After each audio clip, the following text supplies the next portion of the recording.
পরিবেশ আর পরিস্থিতি বুঝিয়ে বিয়ের অনুষ্ঠানে আয়োজন করতে হয় সেটা আমি আসলে বুঝতে পারলাম। কারণ গ্রামের পরিবেশের বিয়ের অনুষ্ঠান একরকম করতে হয় আর শহরের বিয়ের অনুষ্ঠান অন্যরকম হয়ে থাকে। হ্যালো ভিউয়ার্স, আসসালামু আলাইকুম। আশা করি সবাই ভালো আছেন। আলহামদুলিল্লাহ আমিও ভালো আছি। কেন এই কথাটা বললাম আর অনুষ্ঠানে কি হয়েছিল চলেন পুরো ভিডিওটা দেখি, তাহলে বুঝতে পারবো। আমরা সবাই আসলে হলুদের অনুষ্ঠানে হলুদ শাড়ি পরেছি, বর কনেকে হলুদ পরিয়েছি। তারপরে আমাদের প্ল্যান ছিল যে আমাদের যে বর ছিল সে মাশাআল্লাহ অনেক সুন্দর গান গাইতে পারে। তার গান গাওয়ার ইচ্ছা থাকা সত্ত্বেও পরিস্থিতি অনুযায়ী সে আর গান গাইছিল না।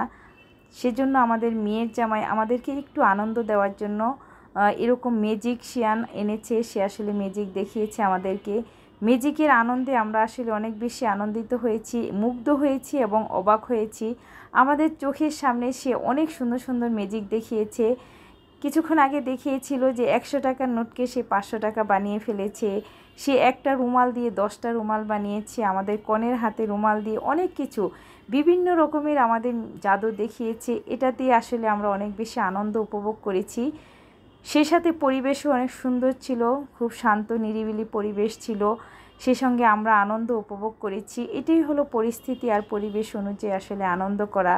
শহরে আমি দেখে থাকি ম্যাক্সিমাম বাড়িতে অনেক জোরে গানের আওয়াজ করে বা জোরে শব্দ করে, গানের শব্দে অনেক প্রতিবেশীদের সমস্যা হয় বা অনেকে অপছন্দ করে, সেটা বলার অপশন থাকে না। কিন্তু গ্রামের পরিবেশটা কিন্তু অন্যরকম। গ্রামের একটা সমাজ আছে, সেখানে আসলে কারো ডিস্টার্ব হলে সবাই মিলে সমানে প্রতিবাদ করে। তো সেই প্রতিবাদ করার সুযোগ আসলে ছিল না। আমরা একদম সামাজিকভাবে নিরিবিলি সুন্দরভাবে অনুষ্ঠানে আয়োজন করেছি। আমরাও উপভোগ করেছি সবাই মিলে, আমাদের উপভোগটাও হয়েছে, আনন্দটাও হয়েছে। সবাই মিলে হলুদের আনন্দ শেষ করে অনেক রাত পর্যন্ত আমরা আসলে এরকম জাদু দেখেছি। বিশেষ করে বাচ্চারা আসলে বেশি মুগ্ধ হয়েছে, বাচ্চারা বেশি আনন্দ পেয়েছে। আমি আসলে একটু অবাকই হয়েছি কিভাবে একদম উনি মনে হচ্ছে যেন প্রফেশনাল আসলে জাদু দেখায়, প্রফেশনালভাবে সে জাদু দেখায়। আমার ভাসুরের মেয়ের জামাই তার সাথে হয়তো কোনোভাবে পরিচিত আছে, সে নিয়ে আসছিল। বিয়ের প্রোগ্রামের পরেও তারা এরকম জাদু দেখিয়েছিল। জাদুগুলো আসলে অনেক অবাক করার মতোই। আমি কখনো সরাসরি এরকম জাদু দেখিনি, টিভি প্রোগ্রামে দেখেছি। কিন্তু সরাসরি তার জাদু দেখে আমার কাছে মনে হলো একদম সত্যি জাদু জানে। তো জাদুর ছোঁয়াতে আমরা আসলে অবাক হয়েছি। আমি অনেকবার ট্রাই করেছি যে কিভাবে সে জাদুটা দেখে, কিভাবে কি করে চোখের পলকে সে একটাকে অন্যটা বানিয়ে ফেলে। কী যে অবস্থা, দেখে আমি হয়তো ভিডিওটাও কিছু কিছু জায়গায় একটু ফাস্ট করে দিয়েছি, কারণ এত লং টাইমে জাদু দেখেছি। পুরো ভিডিওটা তো আপনাদের সাথে শেয়ার করতে পারিনি, তো ছোটো ছোটো করে একটু একটু করে শেয়ার করলাম।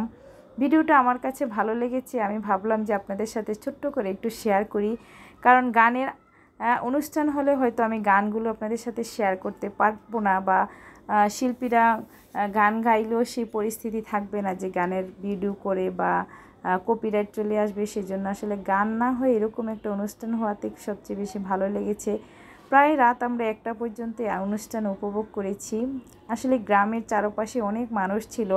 আমি ক্যামেরাটা যদি একটু উল্টা করে ধরতাম তাহলে অনেক মানুষজনকে আসলে ক্যামেরাতে দেখাতে পারতাম, কিন্তু আমি খুব মনোযোগ সহকারে তার জাদুই দেখেছি। আর অনেক মানুষ চারপাশে ছিল। গ্রামের মুক্ত পরিবেশে আসলে চারপাশে অনেক খোলামেলা।